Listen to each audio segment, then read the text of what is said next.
Welcome to the T3 Chiropractic Wealth and Freedom presentation. What that is, it's the three systems that I've used to create wealth and freedom in a chiropractic practice. So I'll share with you basically wealth and freedom. What I'm talking about is a passive annual $1 million income. $1 million a year passive. That's exactly what we did. And I'm going to share with you exactly how that happens. So there's three specific systems, and I found that basically there's three systems. If you master these three systems, you can create $1 million income, and actually a passive $1 million income.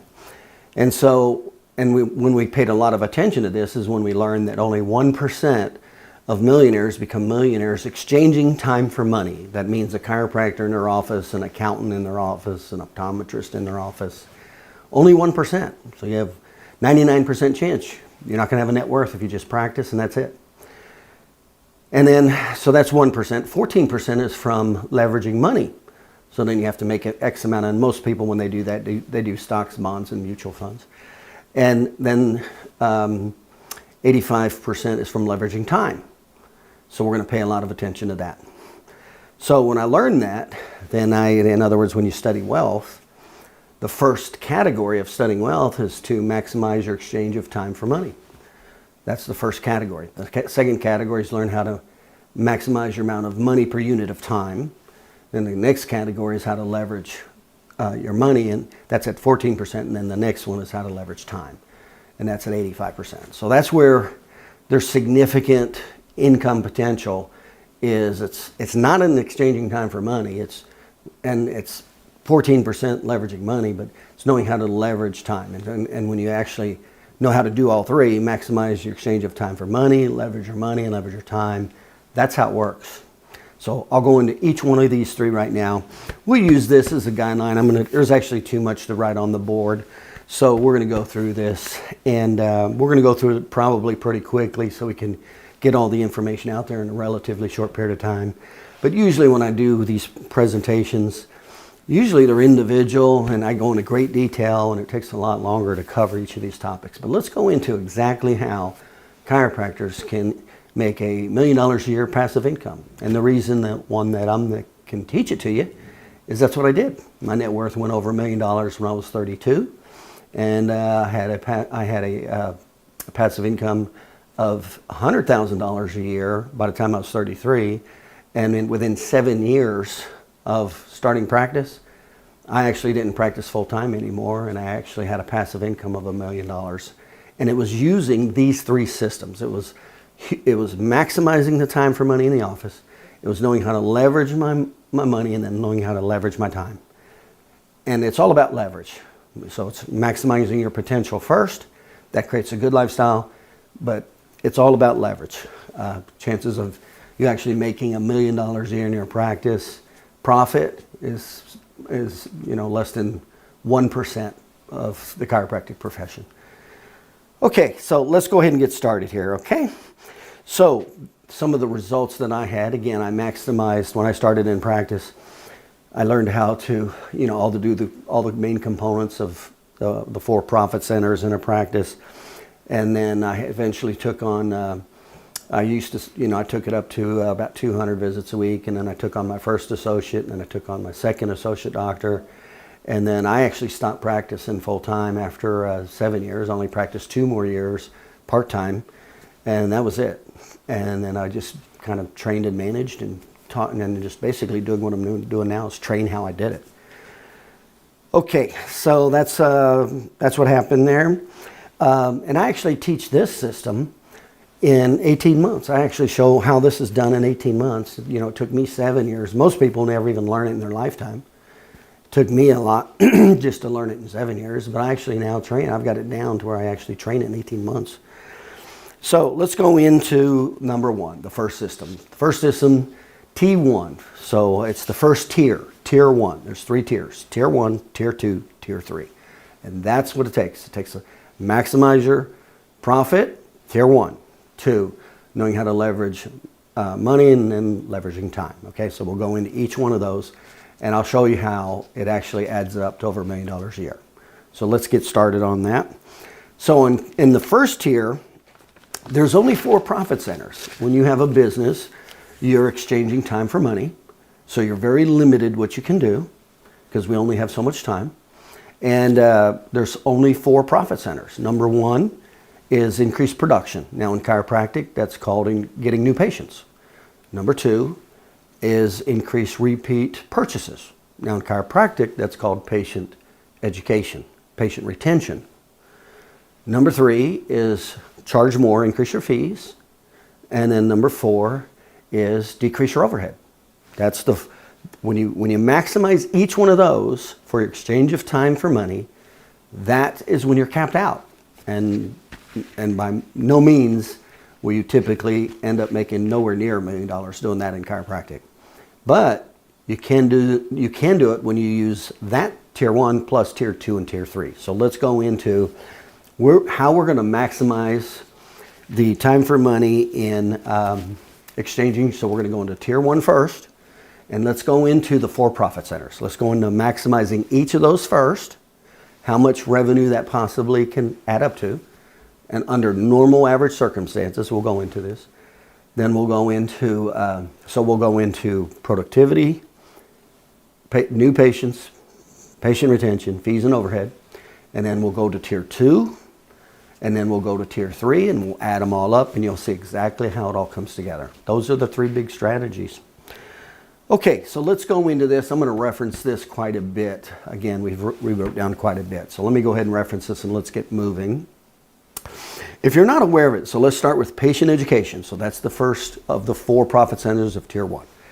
So it starts with patient retention. That has to do with patient education. The national average, if you're not aware of it, is 107 visits a week at $42 per visit. That's $233,000 a year. So that's the national average. Some chiropractors do less, some do more, but that's the national average. Now I found that that's pretty much half of what the chiropractor can do. Most chiropractors can see between 180 and 220 visits a week. That's if they knew how. I'm really just referring to energy.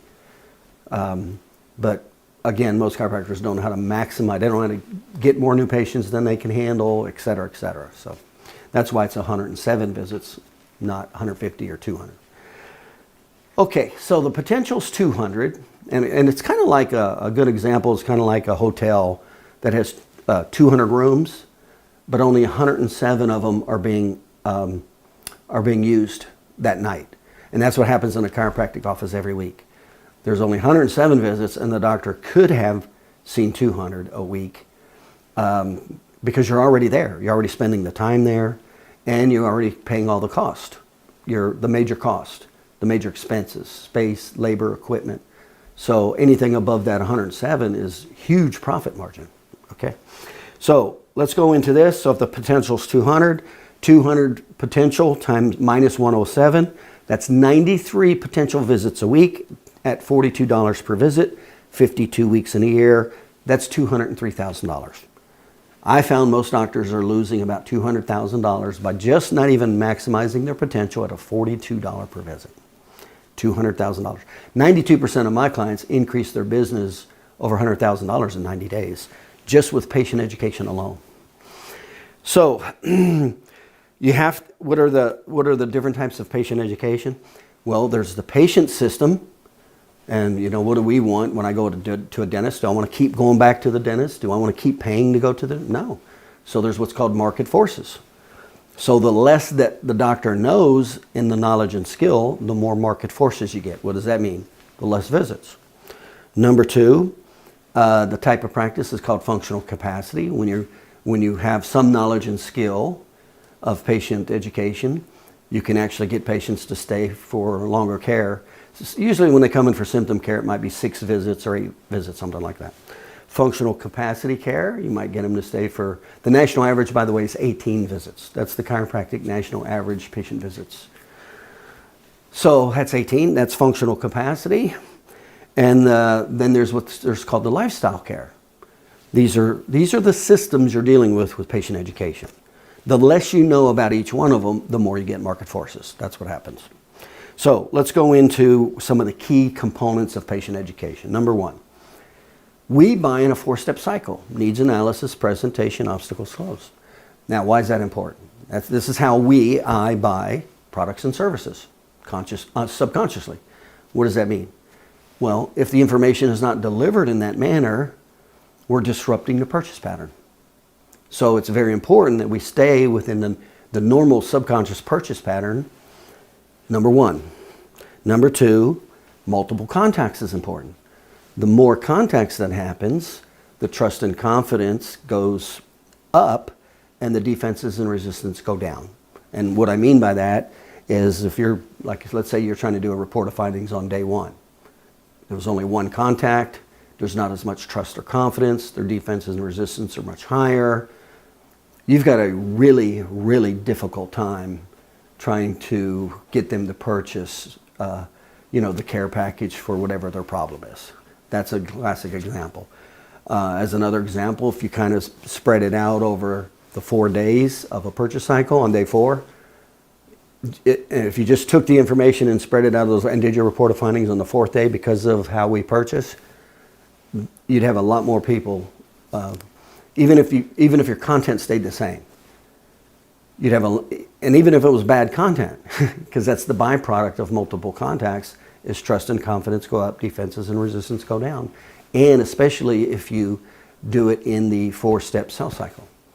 And most of the trust and confidence happens between the 2nd and 3rd contact. So, and most chiropractors do what's called a 2-day report of findings. That's even difficult to ask for larger amounts of time and money. So that becomes important to know that, third-party trusted test. So we don't want the patient to base their care all on them, or it's just symptom care. We don't want and believe it or not, we don't want the patient to base it on us either. And the reason is there may not be as much trust. So the care is totally based on what's called third-party trusted factors. And patients get it, patients totally get it and understand it. And what we do is we base it on the 3 phases of healing. So none of it's based on chiropractic. I always say when you believe in the dentist philosophy, that's when the patients are going to care about the chiropractic philosophy. So it's based on science of the 3 phases of healing. So it's real clean, it's easy to understand. So we have third-party objective tests, we have a multiple contact stair-step system, and it's based on third-party factors and how the patient will naturally heal depending on which phase of healing they go through or not. They just go through the symptom phase, they'll only get certain physiological effects. They go through the symptom repair phase, that's better, but they'll still have some limiting factors. If they go through the symptom phase, the repair phase, and the remodel phase, that's the optimum to get not only better, but prevent the likelihood of a permanent injury to some degree. See? So when we break this down and explain it to patients, they go, yeah, that makes sense. Now the only issue now is dealing with time or money. And then we just go to terms to make it affordable, and we make sure we don't have them wait in the waiting room, and we don't keep them in the office for an hour. And they say yes, overwhelmingly, 70–80% of the time. They go, yeah, sign me up for care. That makes sense. I can afford it, and it makes sense. I like it. That's what happens. Obviously, there's a lot more detail to this. I'm really hitting on the big topics as we're moving because we got to cover a lot of material here. Okay, so here's the bottom line: is we go into establishing need. We let them know how we're going to help them. We let them know how we can stop these problems from affecting them to some degree the rest of their life, and we give them the exact steps. Then we come over to money. We break the money down into where it's affordable, and then we make sure we don't abuse their time. And there you go. 70–80% of the time, the patients say, yeah, count me in. Right now, that takes care of, we're not dealing with symptom care anymore. Now they'll stay for all 3 phases of care, and the average for 3 phases of care is 31 visits. If you look at a normal person that's injured, physiologically, when they go through each of the 3 phases of healing, it's 31 visits. Obviously, if they're older and they have more permanent injuries, it can take longer, and sometimes they don't get back to 100% anyway. But that's science based on the science of the 3 phases of healing. That makes sense to them. So how much is that worth? Well, that's worth $203,000 when you take your patient visits from 107 to 200 That's 93 visits at a $40 per visit, 52 weeks a year. So there's $203,000 right there. And that's one of the easiest training systems to do. It's a lot easier to train, for me to train a doctor in patient education than in marketing. Marketing is more difficult to get them in than after they're already in. It's much more easier to keep them if you're trained in that. So that's the first place you always start. Because if you're bad at patient education, now you got to spend a lot more time and money on marketing. Everything goes bad. Overhead goes up. Everything goes bad. Okay, so that's $200,000 in one profit center. New patients, the S curve of economics, only 8% of the population goes to chiropractors a year.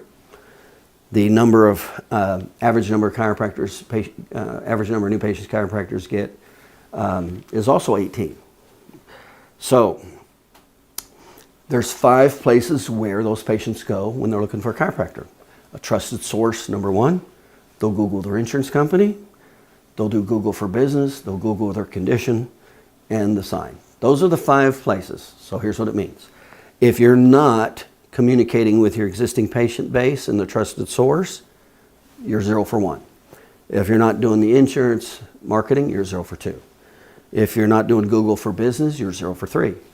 If you're not doing the condition videos, you're 0 for 4. And if you don't have this sign that has a condition action step, you're 0 for 5. And I actually have doctors who've called me who are 0 for 5. And we're only talking about 8% of the patients. We're not talking about a lot. So there you are. Now, obviously you want to get a little bit more than your neighbor, but that's not where the big numbers are of new patients. It's in the 92%. Because out of the 92% that don't go to a chiropractor, 3 out of 4 of them have a gateway problem. In other words, the main reasons people go to a chiropractor. 84% of the reasons, percent of the time people go to a chiropractor is for back pain, neck pain, headaches. 9% is for, 7% is for extremities, neuromusculoskeletal, that's 91%.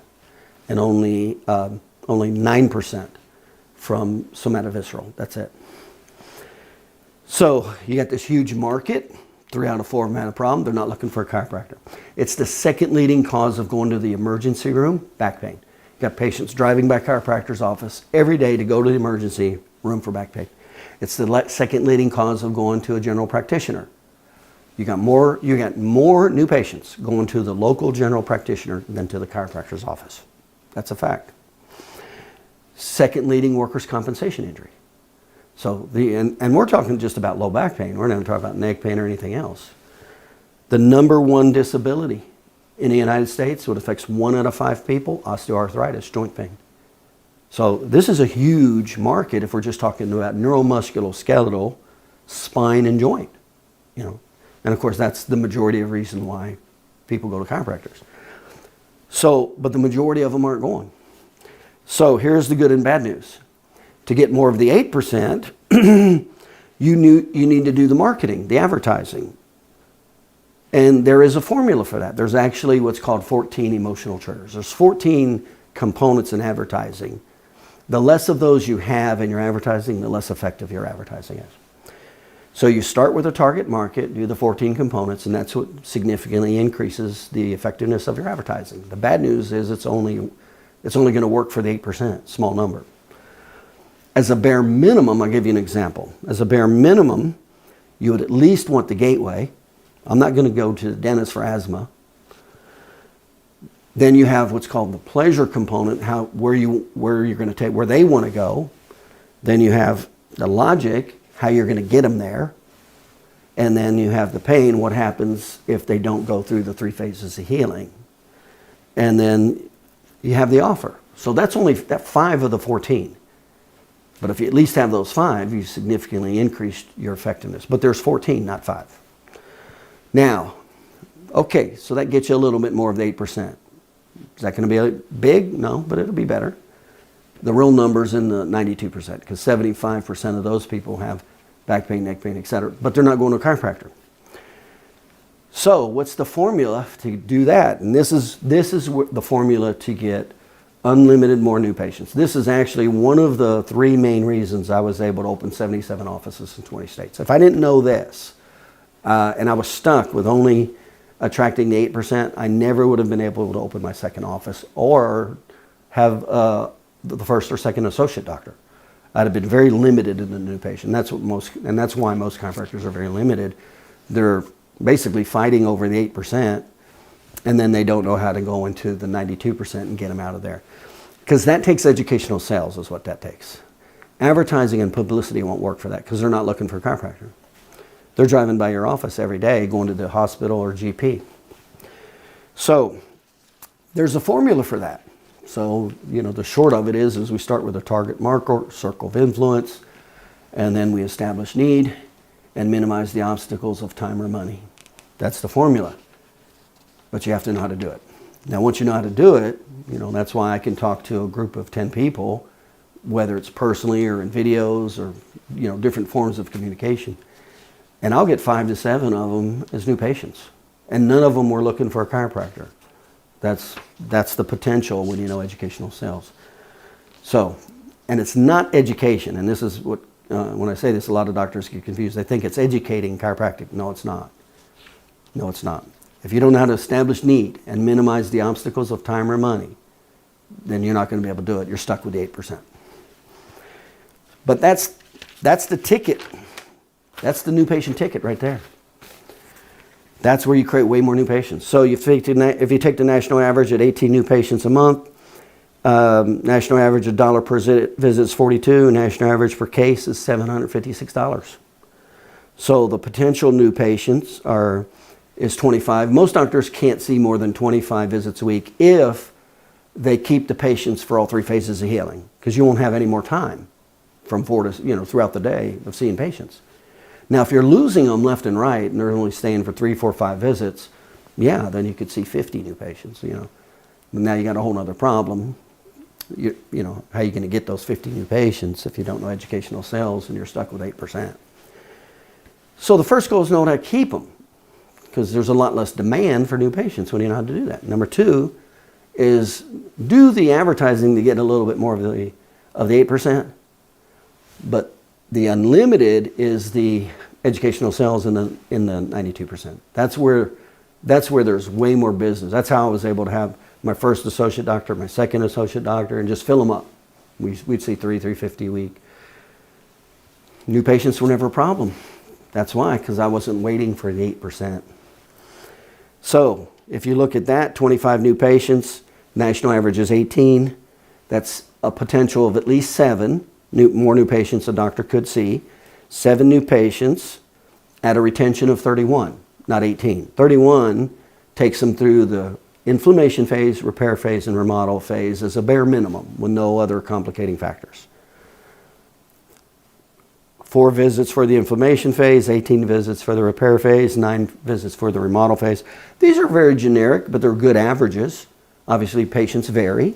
But these are good generalizations, is what they are. Okay, so we go from there. And now remember, we're not talking about symptom care and lifestyle care. We're talking about functional capacity care, where they stay for all 3 phases of care. And it's affordable. So that's what we're talking about. So if you take 7 new patients times the 31,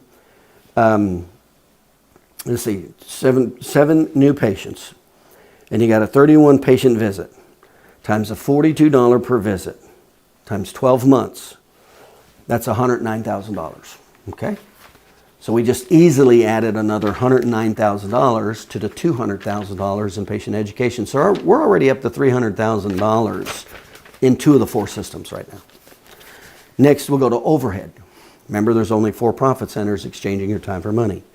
National average is 50 to 70%. 107 patient visits at a $42 per visit, 52 weeks is $233,000. There's typically 10 common reasons for high overhead. I'll share with you a couple of them. Number 1, labor. Overutilization of labor, too much labor. That's a real problem. I see chiropractors bringing on staff and then not maximizing the staff's time of treating patients. And labor's the highest expense in a chiropractic office at 15%. Space, overutilization. Same thing. I see chiropractors in way, way too big of spaces. They just spread out. That's an overhead killer. Equipment overutilization. I see chiropractors signing leases where they have monthly payments. Those are three huge overhead killers. And then the biggest one that has the greatest impact, underproduction. That's the chiropractors only seeing 107 visits a week at a $42 per visit at 18 new patients a month. Where they could see 25 new patients, they could see 200 visits, and you'll see here in a second, at $42 could pretty easily get up to $70 per visit. That's called underproduction. That's the number one real problem with chiropractors low income. And the underproduction's from lack of knowledge or skill in the business. 70%, so you want to take the overhead from 70% to 40%, that increases the profit 30%. 30% of $233,000 is $70,000. So we just added on another $70,000 just by understanding the basics of overhead.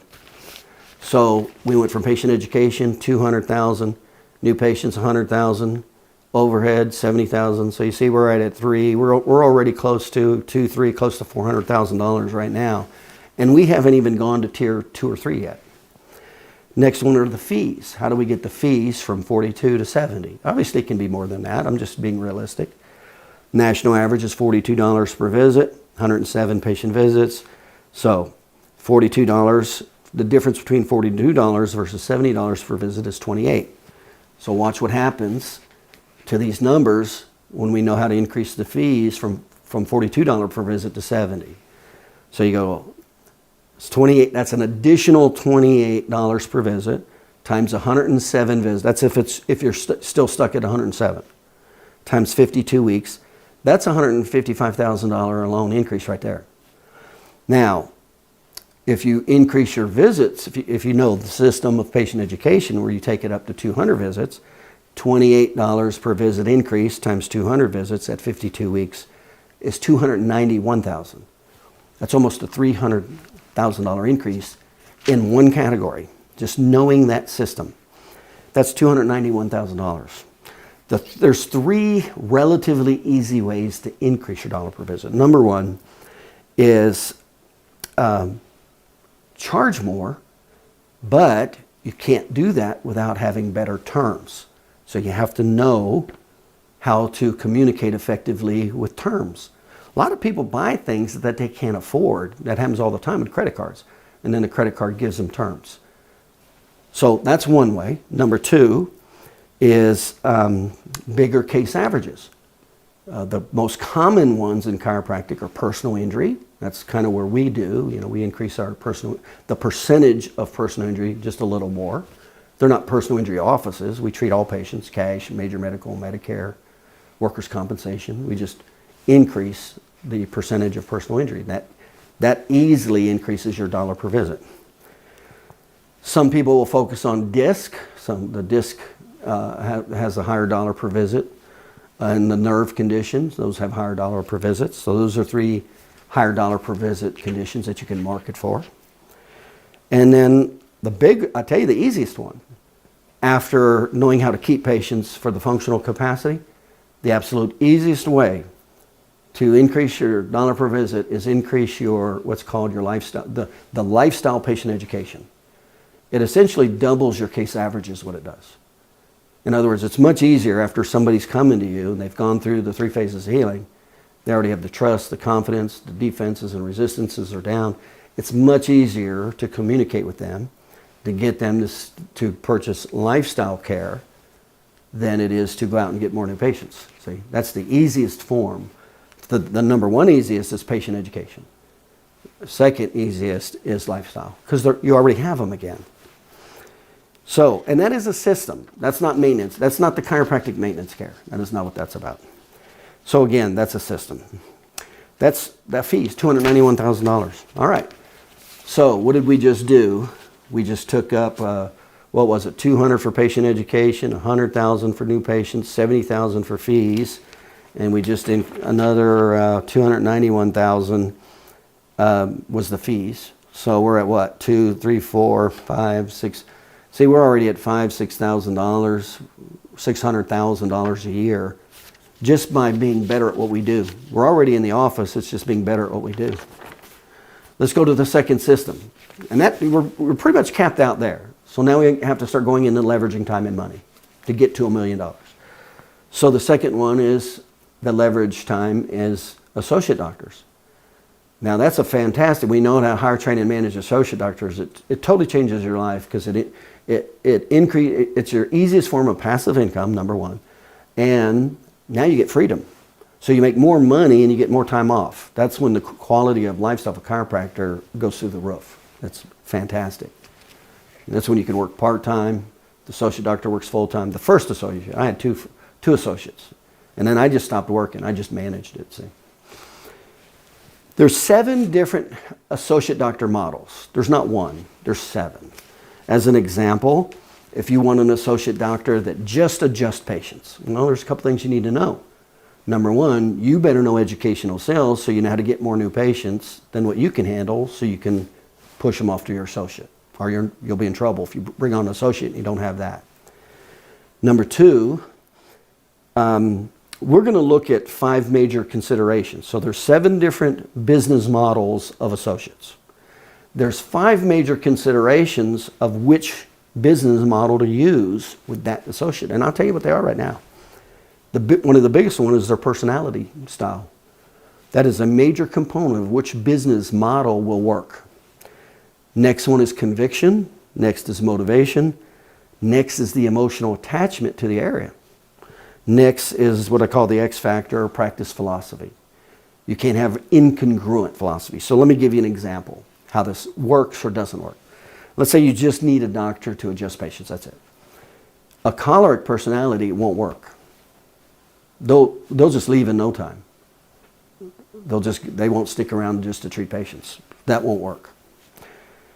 If you hire a passive phlegmatic doctor and you need an associate doctor, you need to train him to learn how to get new patients and keep them, that won't work with the passive phlegmatic. They naturally resist that. That's not what they like. They have low confrontation. They don't want to do marketing. They don't want to do prepays. They don't want anything. That's the person that just wants to treat patients and that's it. So if you have the choleric, that won't work for adjusting only. If you have the phlegmatic, that won't work if you expect them to bring in new patients. If they're not emotionally attached to the area. That just recently happened. I just interviewed 2 doctors. Everything fit up. One doctor, everything was the same except the emotional attachment. One doctor was from that area, was born and raised, and her parents are from the area, her brothers and sisters, and nieces and nephews. The other one moved there, 2,000 miles away from the north to the south, born and raised in the north, families in the north, mother and father's in the north. She just moved down to this one area in the south because her boyfriend was down there. And then they broke up. In other words, there's no emotional attachment there. She doesn't know anybody there. She's not connected physically to the area. That's the person that's going to go back to, it's called the law of familiarity. It's the second highest need in life is security, is familiarity. And that's what happens. So we pay a lot of attention to that. So another one is philosophy. Let's say you have a doctor who's focused on homeopathic and you're a chiropractic biophysics doctor. That won't work. That's 2 totally different patient education systems. And you can't have that. A really ridiculous simple example is McDonald's is not going to bring in Burger King's employees and let the Burger King employees do the Burger King systems. Well, you can't do that in a chiropractic office either for high efficiency and high flow and high profitability. It doesn't work that way. So you have to know the 7 different business models. You have to know the 5 different characteristics and how to match them. And when you match them, it works fantastic. And then you have to train them. So that's the first step. Then you have to have the knowledge to train them into these systems, patient education, new patient. And then, so there's getting them, there's training them, and then there's managing them. And that's some of the basics of the associate doctor. So you have 7 business models and 5 major categories. Well, here's the numbers. Let's say the associate sees 120 patient visits a week, and let's just say it stays at $42 per visit, 52 weeks, $262,000. Let's say it's 50-50. That's $131,000 of passive income that you made. Now, for you to make $100,000 in passive income from stocks and bonds and mutual funds, you'd have to make about $16 million at a 50% overhead to have $8 million, 50% taxes to have $4 million, to put in the bank at a 2% and a 2.5% interest rate to make $100,000 a year. That's why it doesn't happen. Well, I can open an associate doctor. I can hire and train an associate doctor, and after 2 months, they're paying for themselves. It only takes 13 visits a week at $42 a visit for them to pay for themselves. So I hire an associate doctor. It only costs me $6,000 to $10,000. They break even, and within 6 months, I'm making over $100,000 from a $10,000 investment. That's the difference between knowing this, knowing how to pick them, knowing the material, and knowing the 4 steps of training. That's the difference of how it works versus done. And by the way, this is why 70% of associate doctors don't work, because this isn't known. Okay, so let's look at the real math. So let's say the associate doctor's seeing 150 visits a week, because you know how to get patients, you know the educational sales, etc. You know patient education. So you take 150 visits a week. We already talked about the dollar per visit. We know how to take it up to 70. 52 weeks, that's $546,000. At 50%, you just made $250,000. $273,000. One associate doctor. I always recommend 2. So if one leaves, you don't have to go back and work full time. 2 associate doctors. So one associate doctor is worth $273,000. 2's worth $546,000. Now remember, that's passive income. Passive. That's like an ATM machine in your office when you know how to do this. That's T2. So where did we come up with now? T1, patient education was around 200. New patients was around 100. That's 300. Overhead was 70. Fees were 200, rough, a little over 200. So that's 2, 4, 5. You're a little over $600,000 in Tier 1. Tier 2 was 250 to 500, whether it's 1 associate or 2. So you add 250 or 500 to 6. We're at $1 million essentially right now. But now we go to the number 1 wealth strategy, which is investing in real estate. 70% of the millionaires become millionaires from investing in real estate.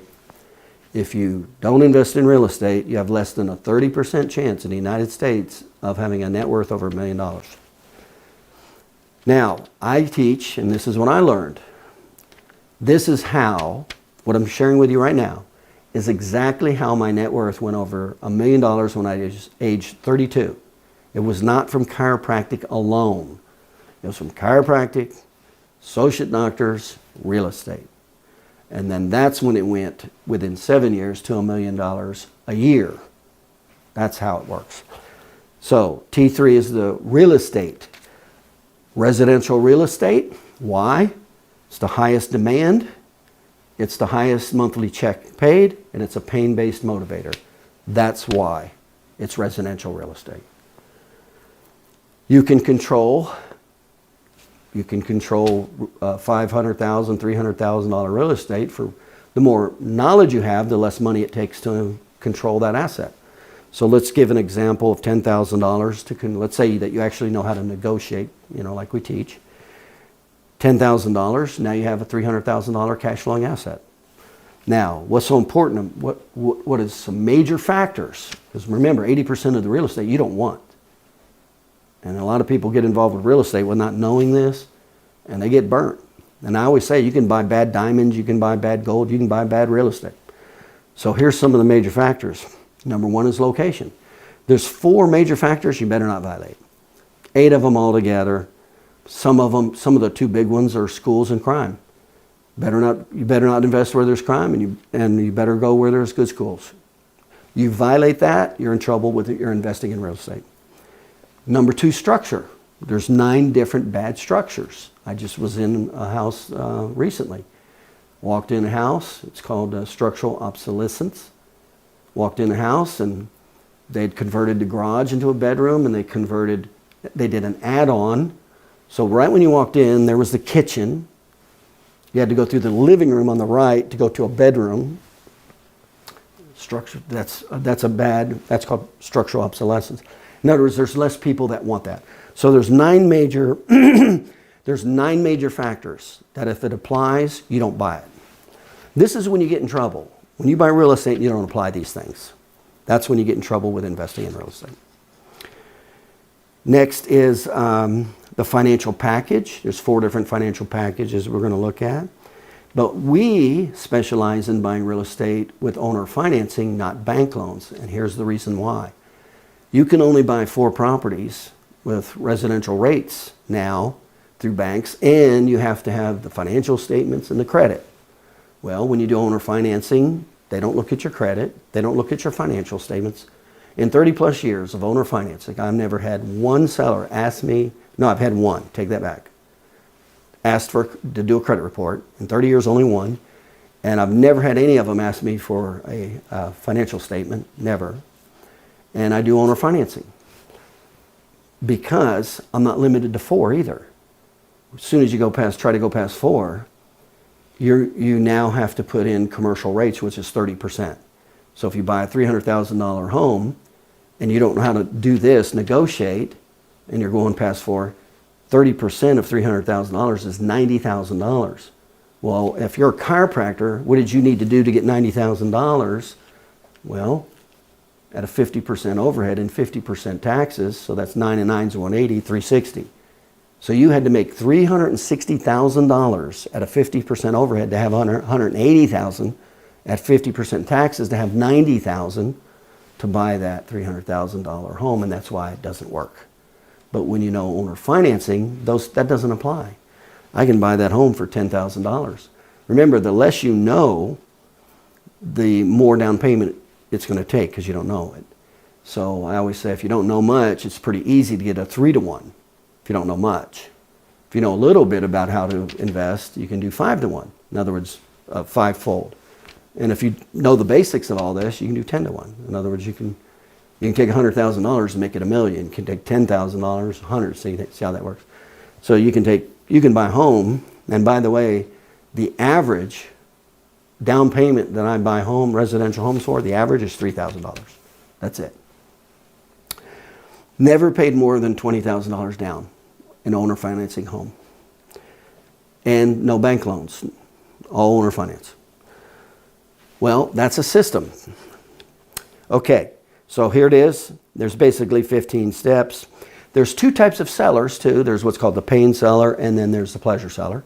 So how I'm going to negotiate with the pain seller is very different than the pleasure seller. Very different. Pleasure seller is somebody that doesn't need to sell.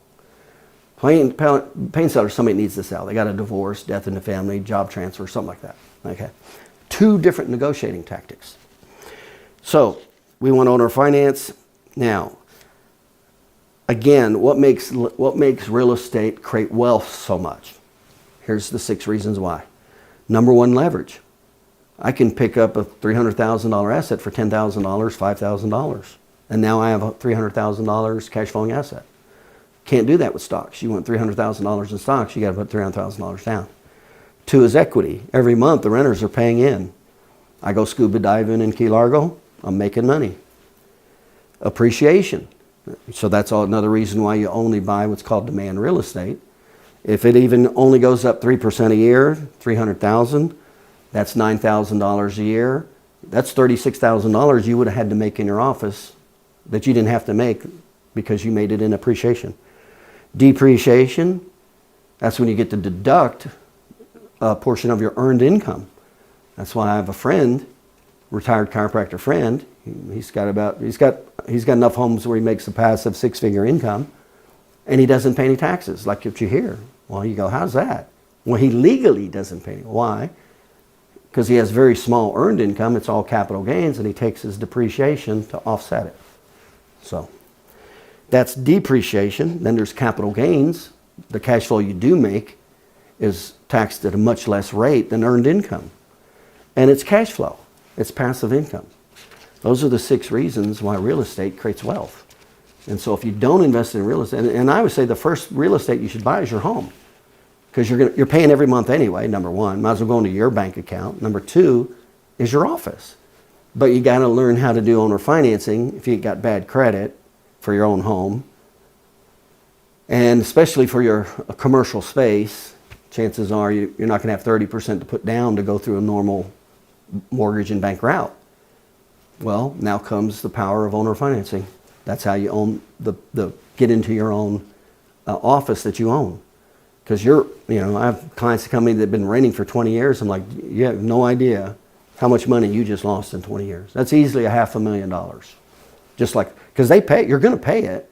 It might as well go into your asset instead of theirs. But that's how it works. So we take 300 homes. We base it on the demand real estate.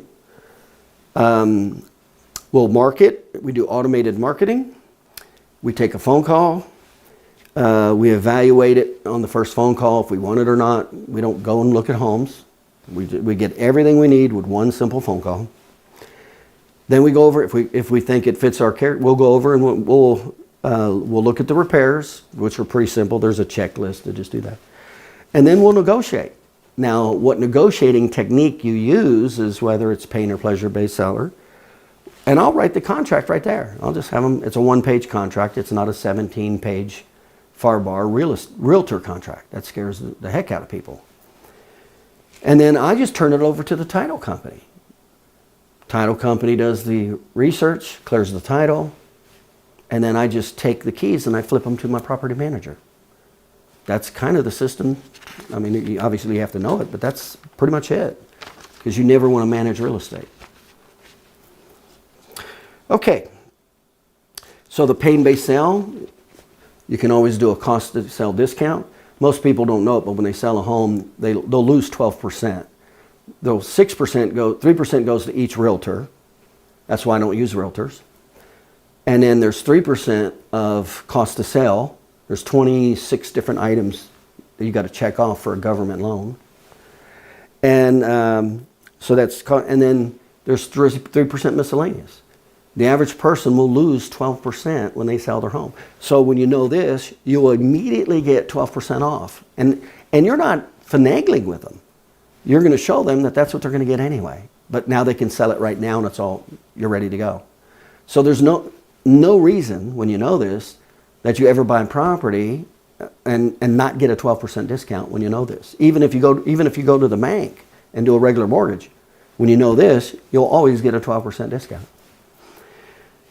So, the pleasure sale is very different. Pain sale, the person just wants to leave. Here's what we do. We'll just do the difference between the cost of the home, what the mortgage is, a lot of time, and then subtract out the 12% cost to sell. Usually there's not much equity in the house. That's where it's $3,000. That's how I usually get into and buy homes for $3,000. I leave the mortgage in place. They go their way, I go my way. I just put into a trust, flip the property over to my property management. I go scuba diving. That's it.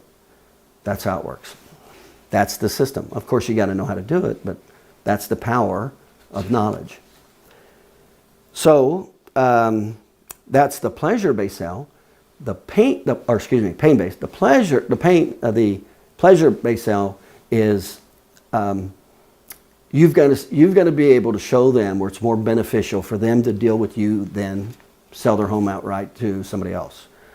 And here's why it's more beneficial. I can always give somebody who's selling their house a better deal. Because remember, there's what's called price and terms. What I care about is terms, not price, because I'm not paying for it. The renters are paying for it, so I don't care about the price. I want terms so it cash flows and I get the property and I don't have to take out a mortgage. That's what's more important to me. I don't have to go through federal guidelines. So, number two, when we do the pleasure sale, they get their price. They don't have to cover, there's no repairs, there's no realty fees. They save 6% there. $300,000 home, 3 times 6, that's $18,000. No closing cost. I mean, if they go and sell a $300,000 home at 12%, realtor fees, closing costs, that's that's $36,000 that they're going to lose right off the top. They're not going to lose that with me. I'm going to give them a better return on investment. If they took that money, I go, well, where are they typically going to go? If they're going to put it in the bank, they're going to get a 2% interest rate. I can give them 3, 4, 5, or 6% interest rate as long as I just make it cash flow. So I can give them a way better return they're ever going to get by just taking it and putting it in the bank. Security, they're secured by the insurance policy. And if anything happens, I give them what's called a quick claim deed. What's that mean? It means if anything happens, if I don't fulfill any of these agreements, in 30 days it automatically goes back to them, no hassle. They don't have to sue me, they don't have to foreclose on me. They're fine, they're protected. That's the pleasure-based sale. So there's two different systems. So remember, I want terms, I want the property, I want a cash flow property. So that's how it works without the bank loan. So you pick up 2 properties a year, let's say at $250,000. Let's say you put even $10,000 down, so that's $20,000 down. You just made another $500,000. You now control another $500,000 in assets through leverage, equity, appreciation, depreciation, capital gains, and cash flow. When you add it all up, add up the T3 system. T1, patient education, $203,000. New patients, $109,000. Fees, $291,000. Overhead, $70,000. T2, 1 associate doctor, $273,000 plus freedom. Get to work part-time or not at all. And let me tell you, freedom is, after you practice 10 and 15 years, freedom's way more valuable than an extra X amount of money. 1 associate doctor, $273,000. My associate doctors make $100,000 a year, and I want them to. Why? They'll stay, and it's real easy to replace them when I'm going to be giving $100,000 away income and salary. Neither of my associate doctors left. They stayed with me the whole time. Real estate, $10,000 down property, $20,000 down, $250,000. And again, you can do your own numbers as we walk through all these. You can do your own numbers and modify them here and there. These are all realistic average numbers. So if you buy 2 properties a year, $10,000 down, and you know how to do negotiation and owner finance, that's $500,000. What's the total? $1.4 million. $1.4 million. That's the T3. That's Dr. Paul's T3 Chiropractic Wealth and Freedom System. This is exactly what I did to have a net worth of $1 million at age 32, a passive 6-figure income at age 33, and I didn't have to work, and a 7-figure income 7 years later, only to grow. That's the system that we offer. So and so we actually train that. So we take the doctors through that whole system. We do one-on-one training. We do workshops. We talk with doctors weekly. We have a whole checklist. We have pre-recorded videos. We have live webinars. Weekly, we have live streaming seminars. We teach all of these systems. First system we go into, system into the office, maximizing your time for money, patient retention, new patients, fees and overhead, your systems, flow, etc. That takes your profit up $300,000, $400,000, $500,000. Now we want to leverage those systems. We're going to go to associate doctors. That takes us up another $200,000+ per associate doctor and gives us freedom. Now we're at $400,000 to $600,000, $700,000, depending on if you want 1 or 2 associate doctors. And then you pick up 2 pieces of property a year from our marketing. We only market to 300 homes, automated marketing. We just wait for the phone call and then we go negotiate it. 2 properties at $250,000. Again, you could do the math and you know where you're at. And remember, we're dealing with blue collar homes. We don't buy McMansions. You know, we want to buy the home that the local, you know, big old tire manager or assistant manager lives. That's the kind of property. That's solid. That's what's called really solid real estate investing. So that's the T3 system. So again, check with Dr. Paul. You can give me a call about the prices involved. But we also have a guarantee. You'll increase your business over $100,000 definitely within the first year, or you just stay in the system until you do, and without paying. So, you know, this is how it all comes through. So anyway, if you have an offer with this presentation, and there's a link there, go ahead and take advantage of the offer. If you have any more questions about how it all comes together and works, you feel free to give me a call. And you can go to drpaulhollern.com get more information, and just give me a call. And we'll show you exactly how it all comes together, okay? But this is how I did what I do, and this is how I train it. This is the system. It's Dr. Paul's T3 system. It's about maximizing your exchange for time for money, knowing how to leverage your time and then leverage your money. And if you don't, you have less than a 30%. 1% of the millionaires become millionaires working, and less than 30% if they don't invest in real estate. So it's not real good if you don't learn how to maximize your exchange of time for money in the for-profit centers. If you don't know how to leverage that with associate doctors, you'll never have time off to take vacations. I just had a friend, chiropractor, who died at 58 years old, pancreatic cancer, never had an associate, never took more than 10 days off out of his office, never traveled to Europe or anywhere else. He was stuck in his office. Never got to see his kids' ball games because he was getting out of the office at 6:30 at night, 7 o'clock at night. So go to drpaulhollern.com for more information. Give me a call. I'll be glad to answer any questions you have, okay? And we look forward to possibly working with you. So you have a good evening.